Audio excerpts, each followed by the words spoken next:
nos équipes ont travaillé sur la fusion et la suppression d'un certain nombre de structures, particulièrement des agences d'exécution. Également, pour l'administration classique, un travail de redressement va être fait. Nee na la solution ou les solutions doivent être endogènes. C'est-à-dire que fii ci biir réew mi la ñuy génnee solution yi. Elles doivent provenir de l'effort interne produit par les Sénégalais pour eux-mêmes. Et ça, c'est un message très fort de la part des Sénégalais. Mu destiné ko aux Sénégalais. Que redressement bi du ñu dem lebi xaaruñu ci bitim réew. Lay jëmmal redressement bi ci fii lay jóge ci biir Sénégal. Hormis les niches yu ñuy exploiter, mais on demande une peuple résiliente, une peuple qui va accompagner ce redressement-là à tous les niveaux. Et moi, je pense qu'aujourd'hui, il revient maintenant à chaque Sénégalais de dire que désormais sama yitte mooy plan de redressement bi dafa war a réussir ñu dugal suñu loxo jàpp ci ba mu dox sànq yaa ngi doon wax la renégociation des contrats. Mais loolu c'est un problème fondamental et les gens l'ont dit, nous l'avons remarqué depuis Mathusalem. Mais comment tu peux comprendre aujourd'hui, rien que du point de vue nga xool rek nii nga xool ci xoolin entreprise yi génne milliards zone yi ñu nekk ci Sénégal mooy zone yi gën a pauvre ci Sénégal. C'est-à-dire que ce paradoxe là rek rien que ce paradoxe là ngay gis rek nga xam ne kon entreprise yi li ñuy xëttiire ci Sénégal mais desul ci Sénégal. Tey boo demee Kédougou les entreprises yi ngi exploiter les mines d'or mais zones yi ñu nekk mooy les zones les plus pauvres. Ça veut dire que au moment bu ñuy négocier contrat yi on n'avait même pas pris en compte le volet RSE. Comme ni ko topp di waxee. Ah kan moo négocier contrat yi yan conditions lañ ko négocier. Wallahi maa ngi lay wax benn affaire tout am na ministère yoo xam ne tey ñi fa jaar yëpp boo demoon guddi gi ñu toll nii nga auditer leen ñàkkuñu ci am na ci ñoo xam ne ñàkkuñu ci entreprise yooyu. Voilà un peu le problème des Sénégalais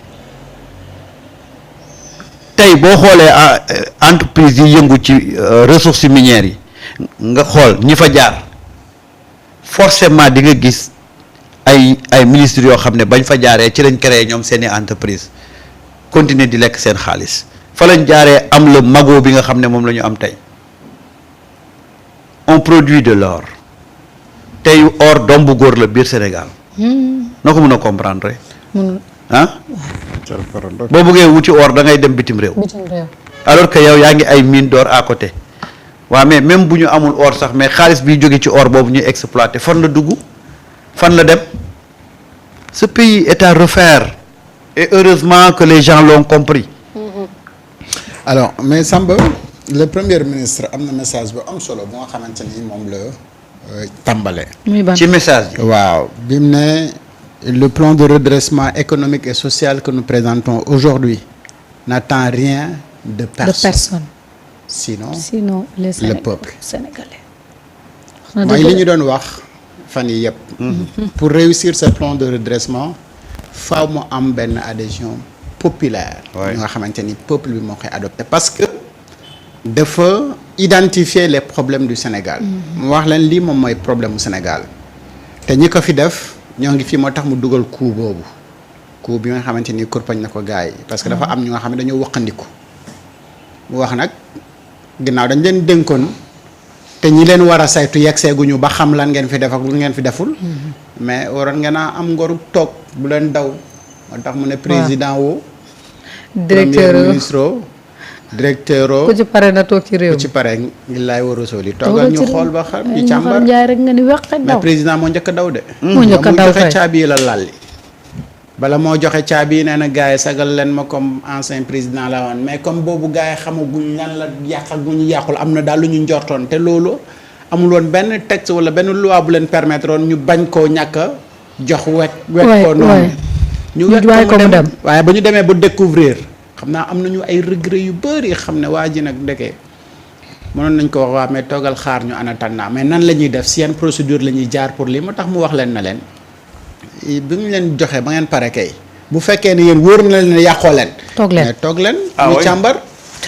alors donc bi ñu identifier loolu yëpp mu xam ne lii moom mooy ay problème te ay nit yu nga xamante ne ñoom la ñu dénkoon ñoom ñoo ñu indil problème yooyu noonu comme ni ko Samba titré woon barki démb. il faut qu'on corrige les erreurs des gens yi nga xamante ni ñoom ñoo fi nekkoon. mais fi ñu jëm nag boobu pour ñu yegg fa ñun la war a mën a tax ñu def ko alors donc boo gisee ci lii bi mu ngi wax ne il faut ñu fexe ba nga xamante ni. dañuy yokk amende bi am na yu nga xamante ni ay sanctions yoo xamante ni ci ay amende lañ ko war a mën a def après si la joxe exemple ci li nga xamante ni moom mooy am ci code de la route ak nangam sangam parce que man benn jour toog naa fii ne serait-ce que infraction yi nga xamante ni moom moo am ci code de la route bi. bu ñu ko fexee ñu corriger ko ak ay amende dinañu régler problème bi nga xamante ni moom mooy problème yi am ci lii bi et que loolu d'ailleurs si la gën a sax appesanteur yu côté économie pratiquement wax ko mais li nga xamante ni moom mooy la gestion wala protection des êtres humains ci yoon bi moo tax mu ne il faut ñu sévéral également les amendes yi ñuy def. ci infraction yi am. si tali bi. parce que y a tellement d'infractions yoo xam ne ñu ngi fay am et dafay causer également des pertes de vies humaines. et ces pertes de vies humaines là li nga xamante ni moom mooy conséquence mooy danañ parfois ñàkk koo xamante ni mais la muy xalaat ak la muy participer ci économie Sénégal dafay bëri et que loolu conséquences économiques yi également dafay bëri moo tax sanctions yooyu ak amende yi war a am ci tali bi ci. faute wala infraction yi nga xamante ni dafay violer code de la route dafa war a mën a sévère ba nga xamante ni day yegg impacter directement également l'économie donc du pays. Il est possible parce que il a parlé également de épargne nationale. Nan la ñuy fexe ba nga xamante ni dans le pays.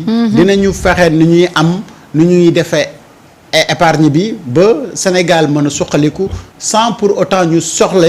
di dem di wëri ji FMI Banque mondiale wala ñeneen ak ñeneen pour ñu lebal ñu xaalis pour ñu mën a suqali suñu réew mais loolu mënuñu ko def tant que gënuñu valoriser li nga xamante ni moom mooy les banques nationales parce qu'en réalité quand même Sénégal kenn xamu fi banque bu nga xamante ni banque la bu imposé wu un peu partout et loolu pour ñu mën ko réussir il faut que ces banques là ñu liggéey leen mais ñu implanté wu également dans d'autres pays ba nga xamante ni sénégalais yi nekk dans ces pays là sax dinañu mën a am ay compte ci banques yooyu ba mu mën a permettre leen ñu mën a def ay transactions fu ko Maroc mën a def fu ko Nigéria mën a def fu ko Burkina mën a def fu ko beneen dëkk mën a def ñun li ñu am yépp ci ay ressources te ñu xam ne or mooy garantie bi gën a bëri ci mbirum xaalis booy mën a def ci àdduna bi et que ñun ñu am or ci suñu réew mi mais donc am na ay mécanismes yoo xamante ni war nañu mën a jaar ci loolu ba redresser waat li nga xamante ni moom mooy économie donc redressement bi xam nga ñun fan yii yëpp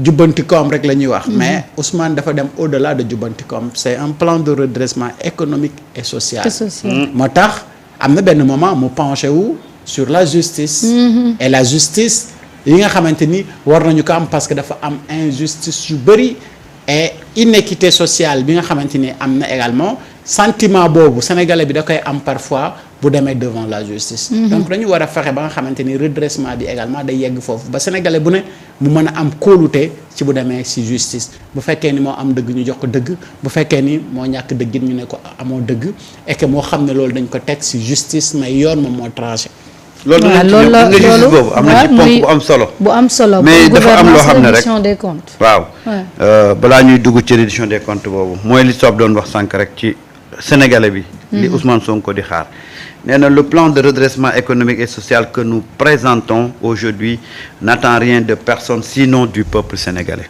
mooy wane ne xaaruñu demuñu pour lebi xaaruñu ay jàmbur jóge fële pour doxal ko Sénégal mais dafa am benn point bu am solo boo xam ne daf ko wax ci wàllu économie nee na tey li nga xam ne mooy doon seen défi bu ñu war a relever mooy le retour à l'orthodoxie budgétaire indiscipline budgétaire moo fi amoon très bien c'est sûr moo waraloon ñu yegg ci déficit à lan 14%.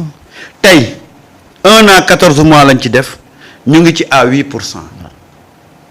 Et l'objectif, c'est d'atteindre les 3% avant 2020. Mais en 1 an, quand tu arrives à redresser ce